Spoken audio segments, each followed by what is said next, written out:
فرمایا قرآن مجید کی تلاوت کرنا اور دوسروں کو اس کی ترغیب یا تعلیم دینا.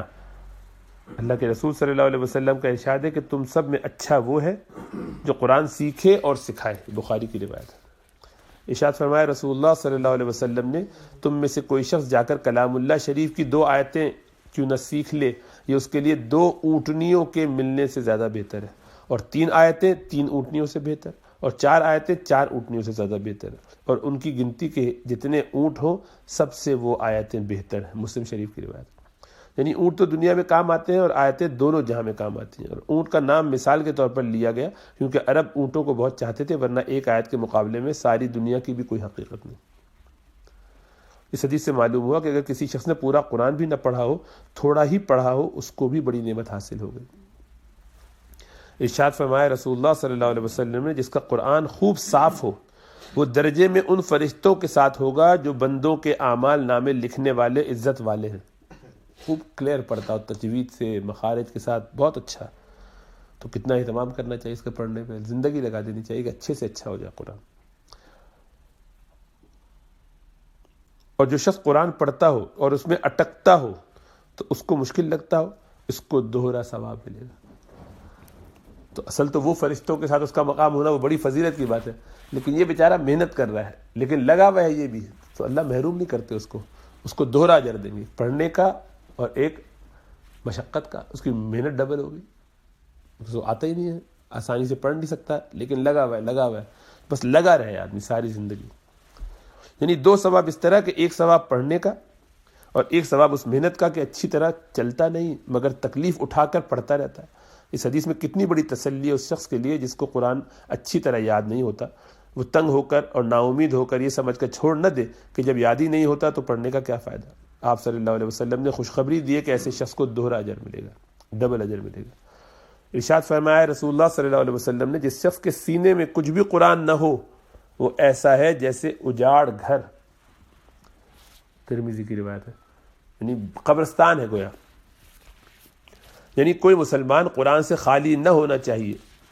کسی کا دل ایسا نہ ہو کہ جس میں قرآن کا کچھ بھی حصہ نہ ہو. الحمدللہ ہوتا ہے، کچھ آیتیں تو آخری صورتیں یاد کر ہی لیتے ہیں، لیکن بڑا ایک ویران سا گھر ہے جس میں ہلکا سا کوئی دیا جل رہا ہو، شاید تھوڑی سی اس میں زیادہ ہونی چاہیے، کچھ نہ کچھ بڑھاتے رہنا چاہیے.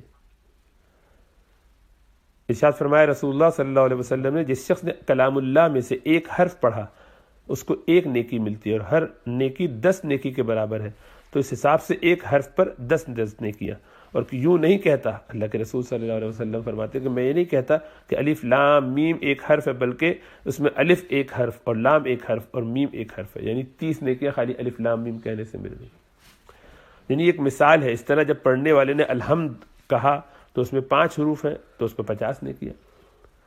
اور اس میں ایک اشارہ یہ بھی آ گیا کہ الف لام میم کے تو معنی کوئی نہیں جانتا، تو بغیر سمجھے ہوئے بھی اجر ہے اس کا.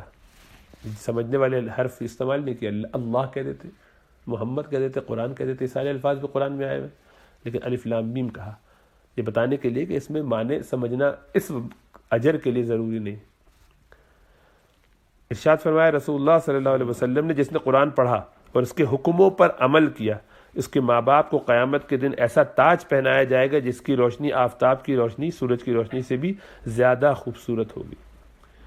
اس حدیث میں اولاد کے قرآن پڑھنے کی کتنی بڑی فضیلت ہے. جب سب مسلمانوں کو چاہیے کہ اولاد کو ضرور قرآن پڑھائیں، اور لڑکوں کو بھی اگر کاروبار میں پورا پڑھانے کی فرصت نہ ہو تو جیسا پڑھا اس کو، جیسا حدیث میں معلوم ہوتا ہے، اگر حفظ نہ بھی کر سکے تو اس کو ناظرہ ہی پڑھا، اور اگر حفظ کرانے کی توفیق ہو تو اور بھی اچھا ہے.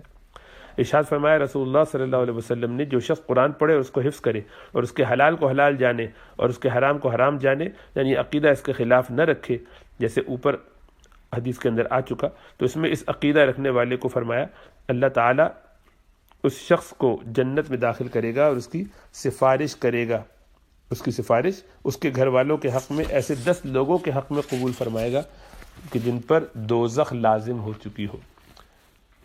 یعنی اس حدیث میں حفظ کرنے کی فضیلت پہلے سے بھی زیادہ ہے. ظاہر ہے کہ گھر والوں میں سب سے زیادہ قریب کے علاقے والے، تعلق والے ماں باپ ہوتے ہیں. یہ سفارش بخشش کی ماں باپ کے لیے یقینی ہی ہو گئی، سب سے پہلے انہی کے لیے کرے گا. ارشاد فرمایا رسول اللہ صلی اللہ علیہ وسلم نے کہ دلوں کو بھی کبھی زنگ لگ جاتا ہے، جیسا لوہے کو زنگ لگ جاتا ہے جب اس کو پانی پہنچ جاتا ہے۔ عرض کیا یا رسول اللہ صلی اللہ علیہ وسلم وہ کون سی چیز ہے جس سے دلوں کو صفائی ہو جائے، دلوں کی صفائی ہو جائے؟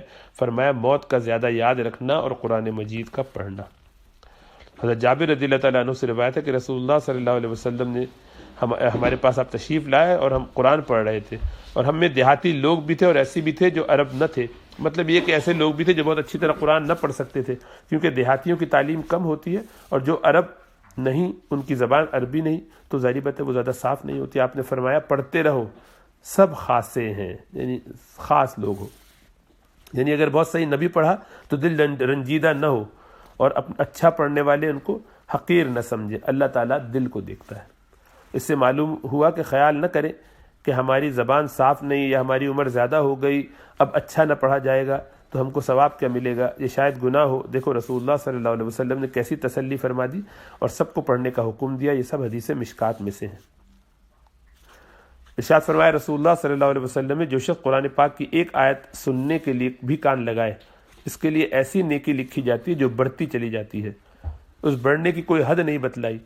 خدا تعالیٰ سے امید ہے کہ بڑھنے کی کوئی حد نہ ہوگی، بے انتہا بڑھتی چلی جائے گی، اور جو شخص ایک آیت کو پڑھے وہ آیت اس شخص کے لیے قیامت کے دن ایک نور ہوگا جو اس نور کے بڑھنے سے بھی زیادہ ہوگا، تو اس کا بڑھتا چلا جائے گا اجر۔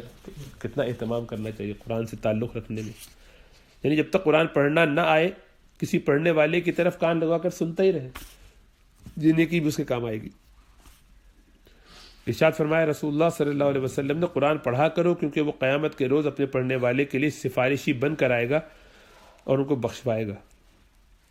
ارشاد فرمایا رسول اللہ صلی اللہ علیہ وسلم نے قرآن کا پڑھنے والا قیامت کے روز آئے گا تو قرآن یوں کہے گا کہ اے پروردگار اس کو جوڑا پہنا دیجئے، بس اس کو عزت کا تاج پہنایا جائے گا۔ پھر کہے گا اے پروردگار اس سے خوش ہو جائیے، بس اللہ تعالیٰ اس سے خوش ہو جائے گا۔ پھر اس سے کہا جائے گا کہ قرآن پڑھتا جا اور درجوں پر چڑھتا جا، ہر آیت کے بدلے ایک ایک نیکی اس کی بڑھتی چلی جائے گی۔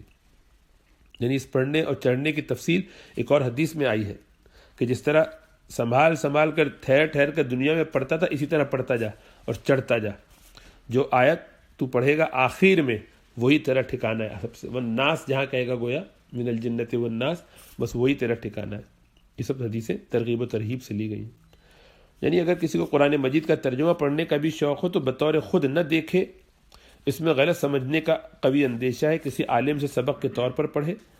اور دوسرا یہ کہ قرآن مجید کا بہت ادب کرنا چاہیے، اس کی طرف پاؤں نہ کرنا چاہیے، ادھر پیٹھ نہ کرو، اس سے اونچی جگہ پر نہ بیٹھو، اس کو زمین یا فرش پر نہ رکھو۔ تیسرے یہ کہ اگر وہ پھٹ جائے تو کسی پاک کپڑے میں لپیٹ کر پاک جگہ جہاں پاؤں نہ پڑے دفن کر دو۔ چوتھے یہ کہ جب قرآن پڑھا کرو یہ دھیان رکھا کرو کہ ہم اللہ تعالیٰ سے باتیں کر رہے ہیں، پھر دیکھنا کہ دل پر کیسی روشنی ہوتی ہے۔ تو یہ بہت اہم نکتہ سمجھایا کہ قرآن کا ادب کرنا چاہیے۔ آج بھی آپ کو نظر آئے گا، بھی خاصا ایک ٹرینڈ بن گیا ہے کہ قرآن کا ادب نہیں کرتے، قرآن کی طرف آگے پیچھے پاؤں اوپر نیچے، گھر میں بھی پڑا ہوا ہے، کمرے کے اندر وہیں ٹی وی چل رہا ہے، وہیں اچھل کود ہو رہی ہے، وہیں پاؤں اس طرف رکھے ہوئے لوگوں نے، کوئی لحاظ نہیں کرتے کہ اللہ کا کلام گھر میں ہے موجود تو اس کا کچھ احترام ہو۔ اسی طریقے سے پاؤں پھیلا کے مسجد میں بیٹھے ہوئے قرآن پڑھ رہے ہیں، دیوار سے ٹیک لگائی ہوئی اور قرآن پڑھ رہے ہیں۔ اللہ کے کلام کے ساتھ بہت زیادہ تعلق ہونا چاہیے، محبت کا، ادب کا، عقیدت کا۔ یہ اللہ کی نشانیوں میں سے ہے۔ اللہ نے قرآن میں فرمایا وَمَن يُعَظِّمْ شَعَائِرَ اللَّهِ فَإِنَّهَا مِن تَقْوَى الْقُلُوبِ، جو لوگ اللہ سبحانہ و تعالیٰ کی شاعر کی، اللہ کی نشانیوں کی توقیر کرتے ہیں، ان کی عظمت دل میں رکھتے ہیں، ان کی تعظیم کرتے ہیں، تو ایسے یہ ان کا کرنا اس بات کی علامت ہے کہ ان کے دل میں تقویٰ ہے۔ یہ تقویٰ کی نشانیوں میں سے ایک نشانی ہے کہ وہ اس کا احترام کرتے ہیں۔ اپنے دلوں میں قرآن کی عظمت رکھنی چاہیے اور تمام نشانیوں کی عظمت رکھنی چاہیے، مثلا مسجد کا احترام اور عظمت، اذان ہو رہی ہے تو اس کا اہتمام اور عظمت، اسی طریقے سے کعبہ ہے، اسی طریقے سے جتنی بھی چیزیں ہیں۔